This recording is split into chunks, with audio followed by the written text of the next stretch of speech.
À l'écoute de cette parole de l'Évangile, nul ne peut rester sans émotion. Et nous sommes tous invités à l'acte de foi. Oui, Seigneur, nous croyons. Nous croyons que tu es la vie. Nous croyons que tu es la résurrection. Augmente en nous la foi.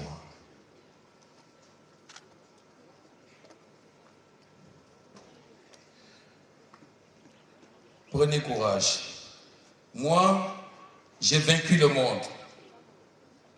Chers amis, hier soir, nous avons essayé, dans ma petite conférence, nous avons essayé de tirer quelques implications de ce thème des JMJ, surtout pour notre vie de foi, notre vie chrétienne.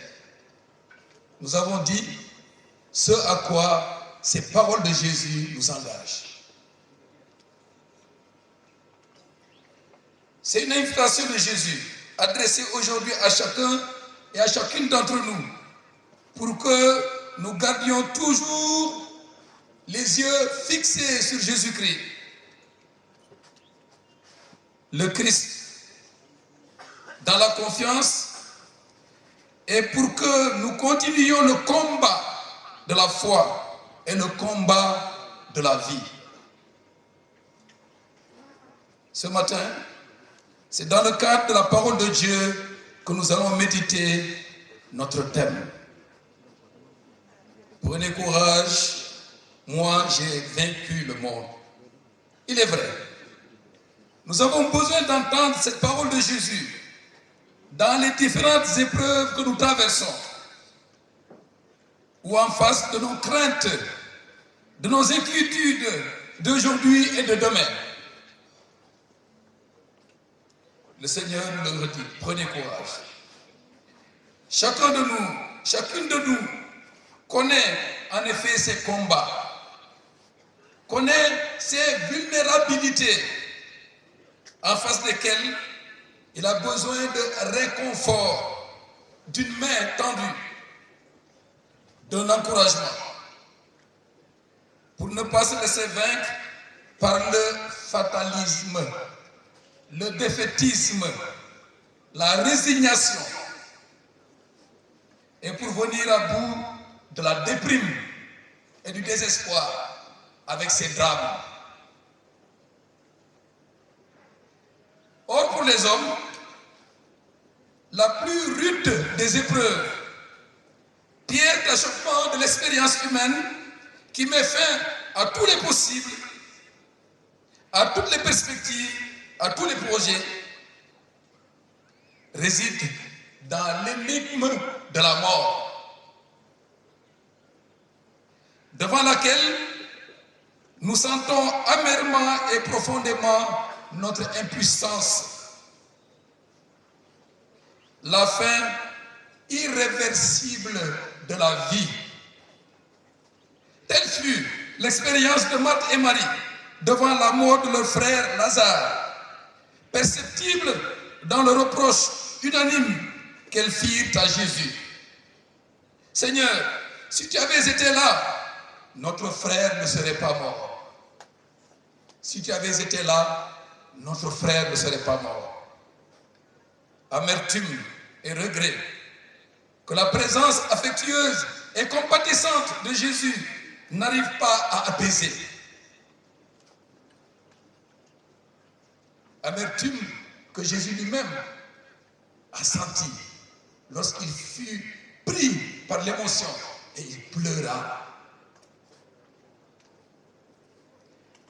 Et cela malgré les paroles uniques, sans nul pareil, que Jésus adressa à Marthe. Moi, dit-il, moi je suis la résurrection et la vie. Celui qui croit en moi, même s'il meurt, vivra. Quiconque vit et croit en moi ne mourra jamais. Frères et sœurs, qui peut avoir la prétention de telles paroles? Qui peut dire, je suis la résurrection et la vie?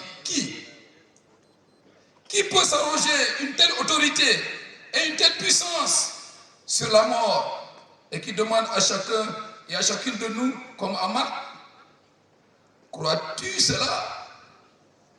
Et à Marie, si tu crois, tu verras la gloire de Dieu. Seul celui qui est sûr d'avoir le pouvoir de vaincre la mort peut prononcer de telles paroles. D'ailleurs, Jésus le fit sentir à ses apôtres en déclarant, en parlant de la mort de Lazare, il a dit, Lazare, notre ami, s'est endormi, mais moi, je vais le réveiller de ce sommeil. Moi, je suis la résurrection et la vie. Celui qui croit en moi, même s'il meurt, vivra. Quiconque vit et croit en moi ne mourra jamais. Frères et sœurs, chers jeunes, ces paroles explicitent parfaitement celles qui constituent le thème de ces JMJ. Prenez courage, moi j'ai vécu le monde, moi. C'est le même moi. Moi, je suis la résurrection et la vie. En effet, il n'y a pas plus grande illustration de la victoire du Christ sur la mort, sur le monde, sur tout ce qui contredit le dessein de Dieu, que le miracle de la résurrection de Lazare. Voilà qui illustre ces paroles. Cette résurrection de Lazare qui préfigure et annonce la propre résurrection de Jésus, sa victoire sur la puissance de la mort, gage de notre propre victoire, à notre tour, sur la mort, si nous croyons. Si nous croyons. C'est le message annoncé par l'apôtre Paul aux Romains dans la dernière lecture. Je le cite. Celui qui a ressuscité Jésus le Christ d'entre les morts donnera aussi la vie à vos corps mortels par son esprit qui habite en vous. Voilà ce qui réalise l'espérance du prophète Ézéchiel dans la première lecture.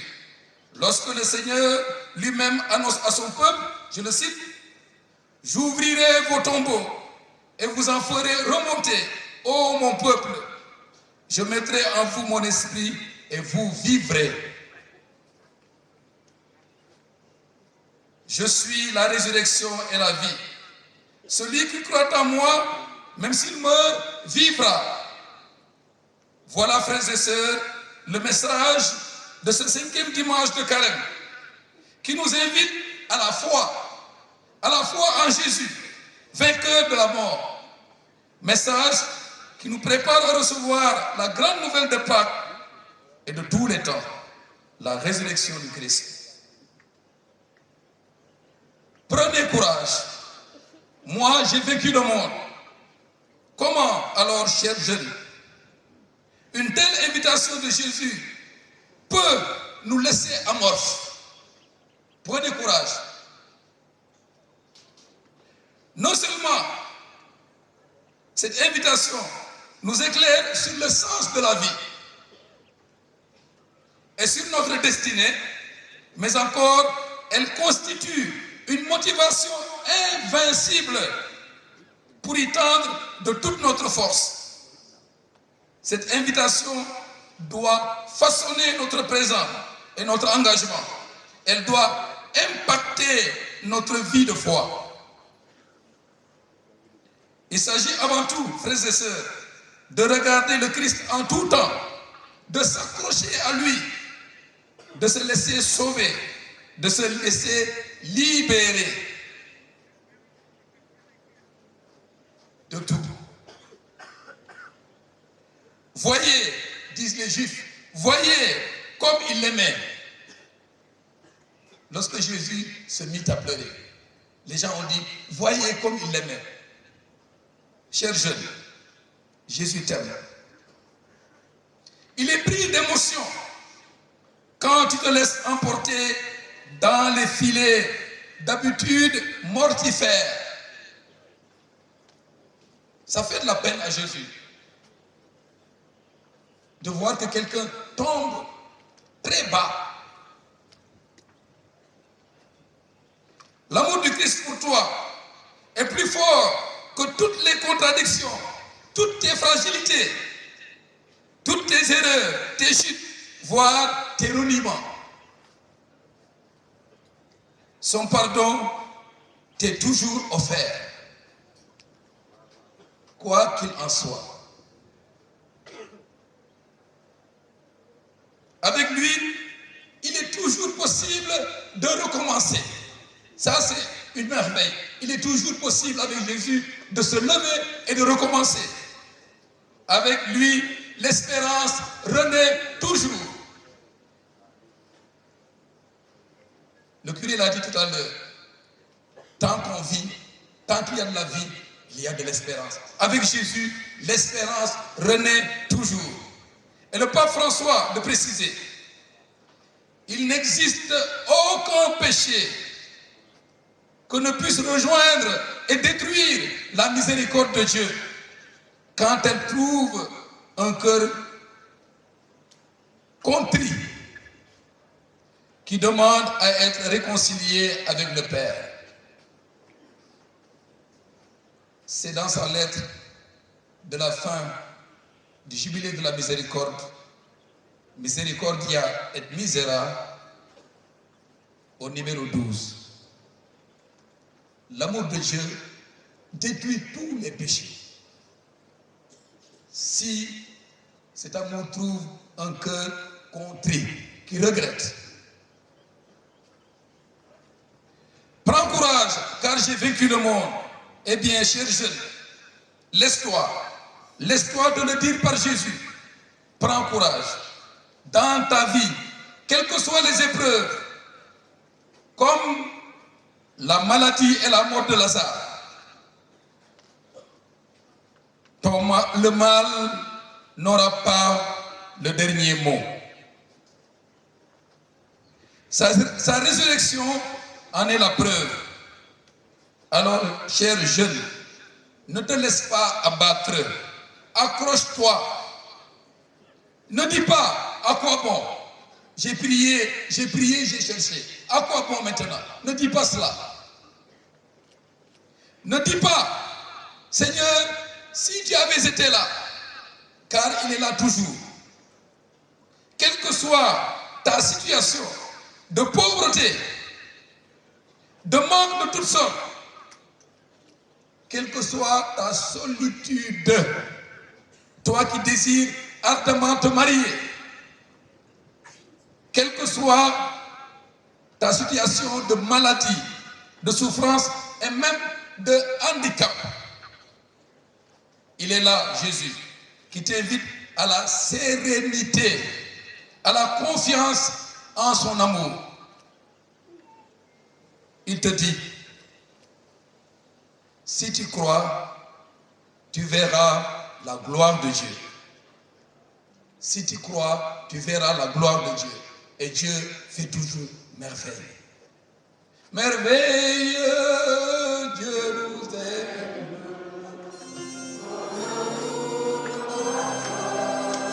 Encore.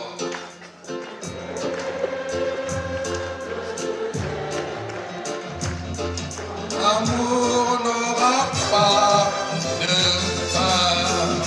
Merci, merci. Merci, je vais continuer.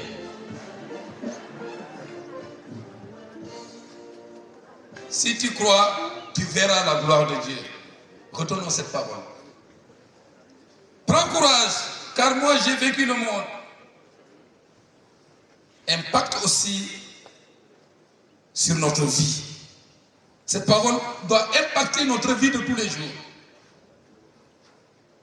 Car, chers jeunes, la foi est une force invincible, implacable. Le jeune chrétien, armé de la foi, ne doit pas rester sur place sans rien faire. La foi nous met en mouvement.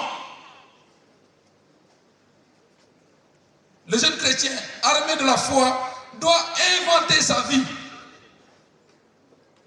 Il doit forger son avenir. Parce qu'il sait où il va. Parce que le Christ est là. avec lui et il l'appelle. Et sa parole est efficace. Comme pour Lazare. Lazare vient dehors et le mort sortit. La parole de Jésus est efficace. Si nous avons la foi. Oui, la foi doit impulser une dynamique d'enthousiasme et de responsabilité, d'abord au niveau personnel. Celui qui a la foi ne doit jamais se décourager. Donc, pas de lamentation sur son sort, pas de résignation, car la foi en Jésus est une espérance active pour s'en sortir. Mais, avec patience, avec des efforts soutenus, sans se presser, sans craindre de prendre des risques, sans être paralysé par la peur de ne pas réussir ou la peur de se tromper. À ce propos, le pape François avait des paroles très dures à l'endroit des jeunes. Très dures. Je vais le citer. Vous les avez déjà entendus. Je le cite quand même. Il dit ceci. Jeunes, au pluriel. Ne regardez pas la vie à partir d'un balcon. Il continue. Ne confondez pas le bonheur avec un divan. Et ne vivez pas toute votre vie derrière un écran. C'est le portable grec. Du matin au soir. Et du soir au matin. Tic. Donc.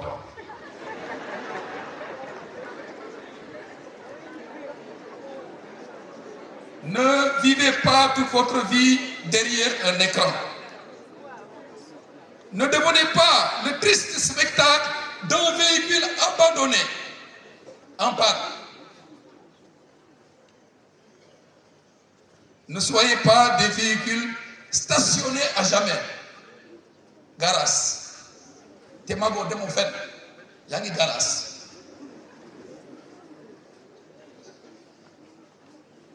Ah, mandi mangi har.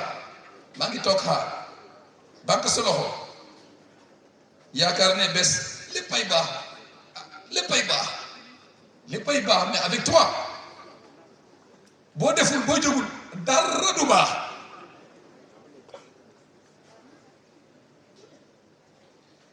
Bo toké di xaar, le temps n'attend pas, le temps passe. Et la jeunesse là, c'est quelques années seulement. Après c'est trop tard. C'est trop tard. Prenez courage, j'ai vaincu le monde. C'est presque la fin. Nous pouvons aussi sentir ces paroles de Jésus comme un appel à l'engagement sans peur, sans crainte, au service de nos communautés paroissiales qui ont besoin de notre force de jeunes, mais aussi au service de notre pays. Des jeunes sont venus témoigner ici, qui sont là responsables aujourd'hui. Engagement, parce que notre pays a besoin de nous, de nos compétences, de notre cohérence et de notre loyauté, des valeurs qui nous animent en tant que jeunes chrétiens. Notre pays en a besoin, d'où l'engagement au service de notre pays. Et la politique en fait partie, mais pas seulement. Et pour finir, ces paroles de Jésus invitent chacun et chacune de nous à chercher le chemin de sa vie.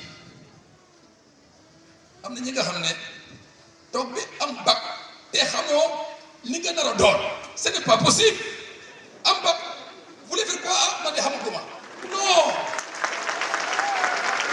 Ce n'est pas possible ça.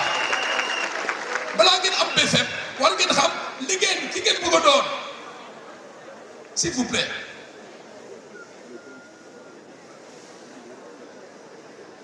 Cherchez le chemin de sa vie.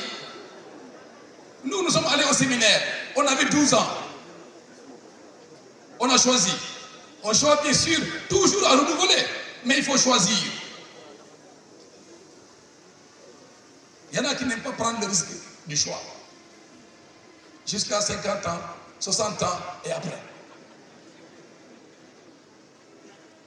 Chercher le chemin de sa vie.